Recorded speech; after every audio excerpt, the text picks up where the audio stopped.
যে যতটা থিয়েটার যেমন আমাদের অনেকটা বেশি প্রভাবিত করে, আমাদের ভেতরটাকে নাড়িয়ে দেয়, তেমনি কিছু আলোচনাও থাকে, যা তাত্ত্বিক কিছু আলোচনা থাকে, যেগুলো আমাদের শোনাটা খুব দরকার, এবং শুনলে আমরা খানিকটা কিছুটা সমৃদ্ধ হই। আমিও হয়েছি, এবং যারা দীর্ঘদিন ধরে থিয়েটার করছে তাদেরও সমৃদ্ধিটা বেড়েছে। আমরা শুধু একটা কথা এখানে যোগ করব, সেটা হচ্ছে যে গ্রুপ থিয়েটার এবং থিয়েটার কর্মীদের যে সামাজিক দায়বদ্ধতা আছে, যে সামাজিক দায়িত্ব আছে, তার সঙ্গে এইটা যোগ করছি আরো একরকম ভাবে। সেটা হচ্ছে শুধু সামাজিক দায়িত্বই নয়, আমাদের যারা থিয়েটার করি তাদের কিভাবে নিজেদেরকে আরো দায়িত্ববান হওয়া শেখায় থিয়েটারটা, এটাও একটা গুরুত্বপূর্ণ। কয়েকটা উদাহরণ দিই, তাহলে আরো বিষয়টা বলতে হয়তো সেরকম ভাবে বলে না, বলে ওই দেখো ঘরের খেয়ে ওরে মোজ দাঁড়াচ্ছে, এই যে শব্দগুলো শুনতে শুনতে কান পেকে গেল যে ঘরের খেয়ে বোনের মোজ দাঁড়াচ্ছে। দেখো আসলে তা নয়, আসলে আমরা যারা ভালোবাসি, মানে যাদের মধ্যে থিয়েটারের এই বোধটা, রসটা, তুমি যেটা বলছিলে, যে যাদের মধ্যে সত্যি সত্যি ভাবে প্রবল ভাবে বাহিত হয়ে গেছে, তারা কোনো কিছুকেই আর কে গরু কে মোষ, কে কোথায় গেল কি গেল, এটা নিয়ে আর মাথার মধ্যে ঢোকে না। আমি তোমার একটা কথা বলি, যেটা এই তুমি একটু বলছিলে, সেটা হচ্ছে যে পেয়েছিলাম একটা জায়গায়, সেটা একটু পরে বলে দিই, তাহলে তোমারও বলতে সুবিধা হবে। তো আমাকে এই দলে, যে দলে আমি যোগদান করছি, সেই দলের যে নিয়ম কানুন আছে, সেই নিয়ম কানুনগুলো আমি মেনে চলতে বাধ্য থাকবো। এই বাধ্য থাকবো, এতেই দায়বদ্ধতা এসে যাচ্ছে। এখানে দায়িত্ব পালন আসছে না, দায়িত্ব পালনের মধ্যে ওটা একটা বিশাল দায়িত্ব পালন। অর্থাৎ হ্যাঁ, আরেকটা জিনিস বলিনি, ওই গ্রুপ থিয়েটারে আলাদা করে পরিচালক, আলাদা করে নায়ক নায়িকা, এই ধরনের কোনো পরিচয় ছিল না। এই নাট্য মেলবন্ধ 2024-25 এর আগেও ওরা করেছে, এবছরও করছে। এবং যেটা বাবুয়া, তথা আমাদের কাছে বাবুয়া যেটা বলল, যে নাটকের একটা অঙ্গ হচ্ছে, এই উৎসবের একটা অঙ্গ হচ্ছে সেমিনার। সেমিনারে আলোচনা হয় নাটক সংক্রান্ত, অভিনয় সংক্রান্ত। সেই অভিনয় এবং নাটক সংক্রান্ত আলোচনার মধ্যে আজকের যে আলোচ্য বিষয়, সেটা হলো গ্রুপ থিয়েটার এবং তার দায়িত্ব পালন। বিশাল ব্যাপ্তি, বাবা বলছিল একদিনে শেষ করা যাবে, বিশাল ব্যাপ্তি। তো কোথা থেকে শুরু হবে আর কোথায় শেষ হবে জানা নেই, তবুও চেষ্টা করছি। গ্রুপ থিয়েটার কেন জন্মালো, গিয়ে আসবে না, তার কারণ হচ্ছে এই নাটকগুলোকে আমরা মানুষের কাছে বেশি বেশি করে টিকিট করে পৌঁছে দিতে পারবো না, কেউ টিকিট কাটবে না। যার ফলে কি হলো, প্রযোজক শব্দটা উঠে গেল নাটক থেকে। নিজেরা নিজেদের গ্যাটের পয়সা খরচ করে নাটক প্রযোজনা শুরু করল। যে দলগুলো তৈরি হলো, সেই দলগুলোর নাম দেওয়া হলো গ্রুপ থিয়েটার। এই গ্রুপ থিয়েটারের একটা বিশাল বিশেষত্ব রয়েছে, গ্রুপ থিয়েটারে একটা বিশাল দায়িত্ববোধ রয়েছে। কি করিস? গ্রুপ থিয়েটার করি। অত সহজ নয় বলাটা। গ্রুপ থিয়েটার করি বলতে গেলে বুকের পাটা লাগে।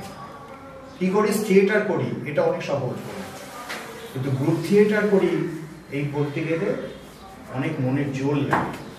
লেখা অনির্বাণদা, যারা জানো না বা যারা জানেন না, একটু দেখবেন, বলবেন অনির্বাণদার লেখা। অনির্বাণ সেন। আচ্ছা, আচ্ছা, আমার সমস্যাটা হচ্ছে কি, আমি না মানে ভালো বক্তা বলতে পারবো, এটা প্রথম সমস্যা। দ্বিতীয় সমস্যা হচ্ছে যে দুজন আগে বললেন না, তাদের অভিজ্ঞতাটা অনেকটা, আমারটা অতটা নয়। তবে আমার একটা যাপন আছে, সেই যাপনটা থিয়েটারের সাথেই যাপন, এবং সেটা জন্মের পর থেকেই যাপন, এখনো চলছে। বেসিক্যালি অসীমদা যেটা বলেছেন সেটা একদম গোড়ার কথা। যে জায়গা থেকে আমি আমার যাপনটা দেখেছি বা আমার পূর্বপুরুষের যাপনটাকে আমি দেখেছি, থিয়েটারের প্রতি আসক্ত হয়েছি, মনে হয়েছে যে থিয়েটারটাই একমাত্র ওয়েপন হতে পারে।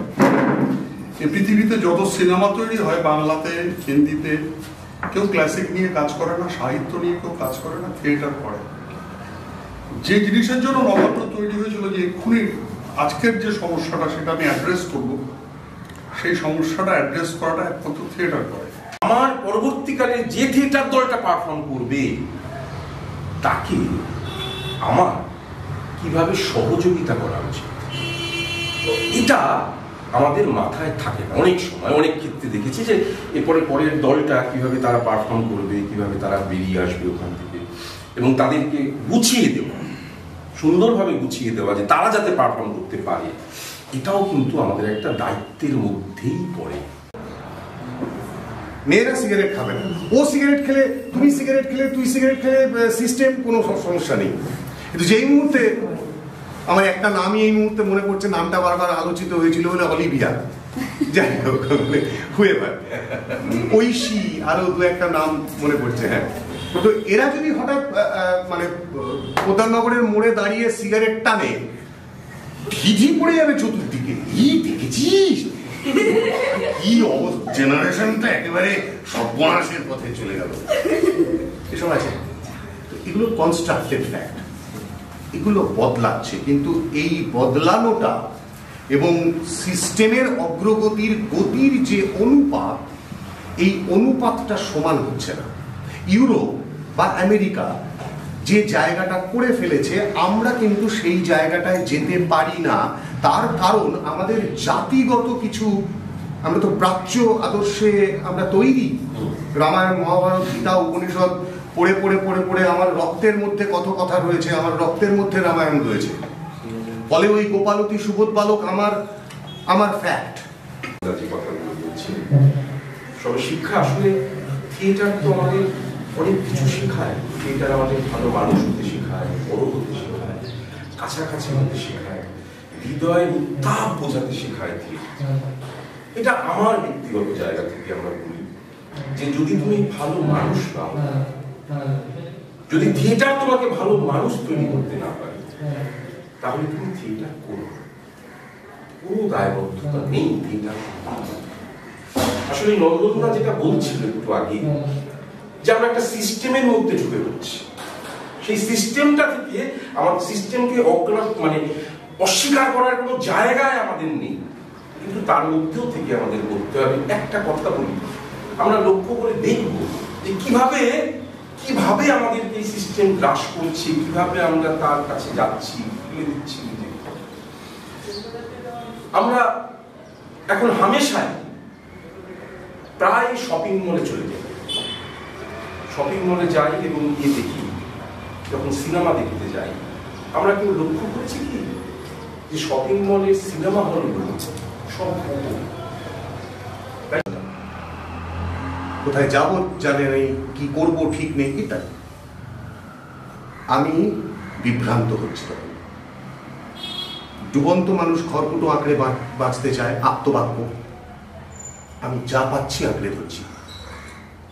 কোথায় থাকবে অসীমদা আদর্শ, কি করে বোঝাবো তাকে আদর্শ, আমি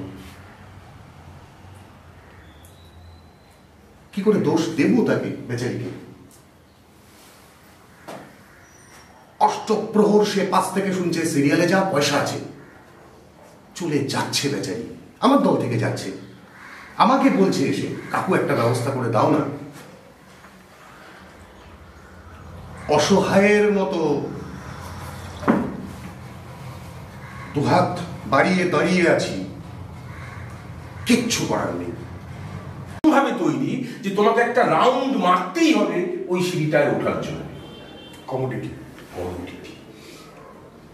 যে তুমি আমাকে দেখবে না, আমাকে তোমাকে দেখতেই হবে। তুমি একবার দেখবে না, বারবার দেখবে, একবার দেখবে না, বারবার দেখবে। তারপরে একদিন আমার দোকানে এসে 500 টাকার জিনিসটা 5000 টাকা দিয়ে তুমি কিনবে। এবং অদ্ভুতভাবে লক্ষ্য করার বিষয়, এবং এই শপিং মলের ওপরেই ফুড কোর্ট গুলো হয়।